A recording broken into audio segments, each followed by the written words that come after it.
Welcome to baseball tonight. I'm Adnan Burke. Alfonso Soriano's monstrous game powers the Bronx Bombers. The Pirates bounce back from their loss against the Cardinals with some great pitching and walk off. All the drama right now.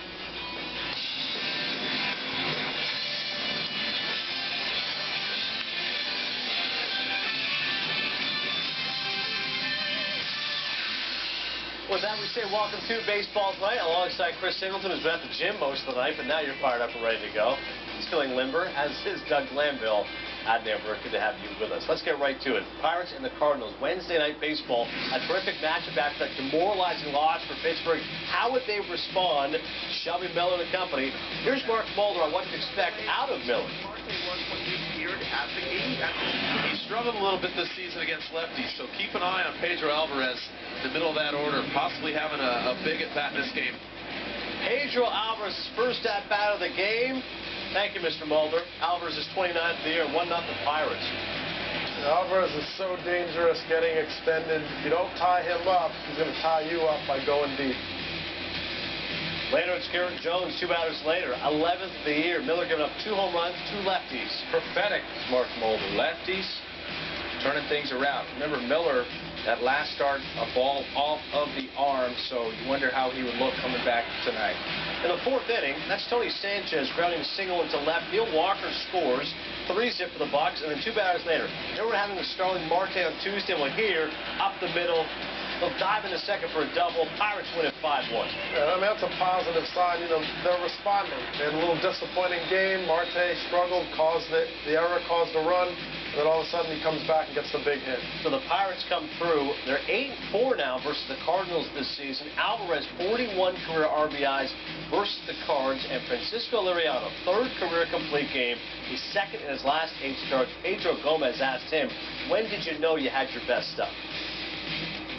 Since I was, warming up in the bullpen, so before the game, so I just, feel great, my body feel great, and we got a pretty good location in the bullpen too, and I got a great feeling, throwing my slider too and the changeup. So, I carried that to the game, and everything went well. Last night was tough, and Martin made it right there, like you say, and just, tough again last night, and we just put everything behind us. What happened last night, and just came in today, positive, and just we went out there and to give it everything we had.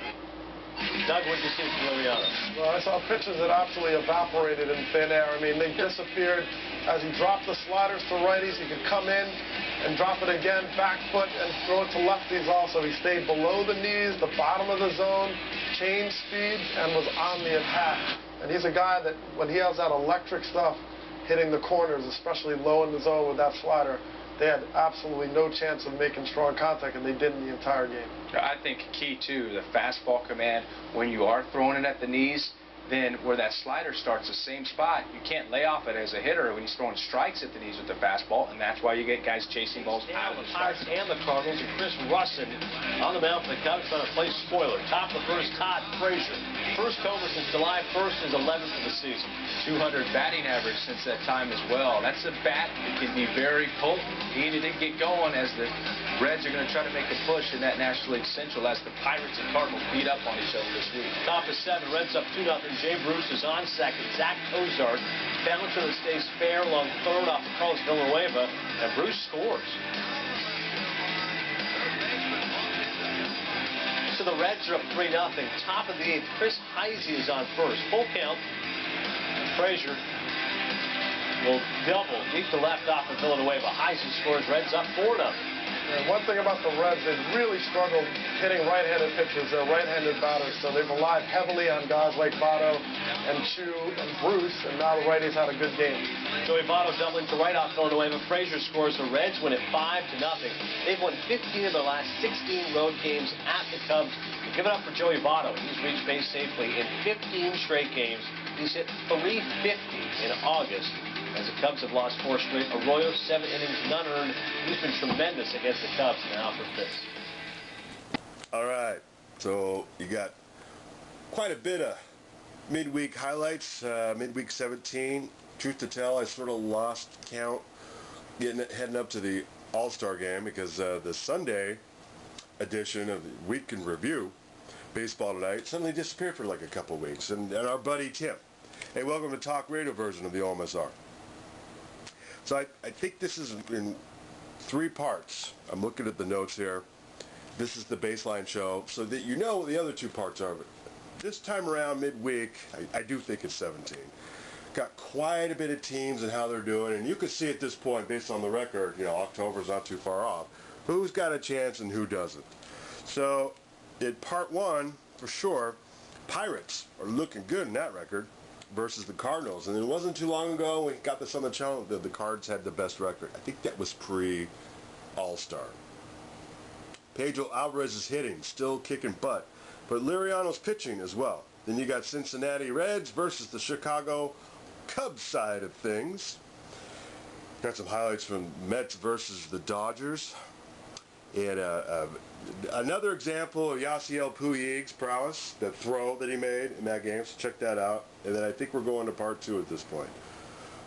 Phillies versus the Braves. Phillies are not looking World Series form at all. Very surprising. Tigers versus the White Sox. And Detroit's looking like they're poised for possibly another run. Miami heading to KC. Marlins versus Royals, that is. The Royals were a hot team, you know, a couple weeks back, but you look at the record now and you got to scratch your head. And I think going into part 3, or that might be part 3, start of part 3, we've got the Indians versus the Twins, and a game-saving highlight reel there towards the end. Houston versus Oakland. I forget his name. We'll put it in the title. You know where you are based on the title. All right, so just a reminder, the OMSR is a show. Video highlights courtesy to ESPN and Major League Baseball. All the other original content, the overall concept, copyright to the OMSR. Vis-a-vis the DMCA, Digital Millennium Copyright Act, covers the fair use standard, minimal use, and derivatives, which is what we adhere to. So like the Good Ship Sports clip Lollipop on YouTube is sailed in the sense of trying to bring something from any sporting event, especially on YouTube. It's really tightened up. You know, the days of 3 years ago and before of yore is what I'm saying to you. Gone.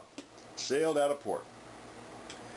So we do this sort of, you know, it's not the greatest thing since sliced bread, but it does count as original content, and we invite you to get involved vis-a-vis comments.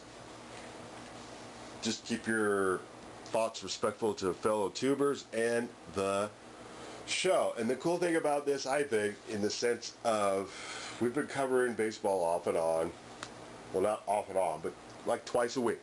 And you can see the development and the evolution throughout the season, so that when the post-season comes, it's not a surprise to anybody. At least on our channel, we gave you plenty of info along the way as to who's doing well and why, and who's not and why. All right. Thanks for watching. No silly DUIs while you're out there. Later days, more signature plays.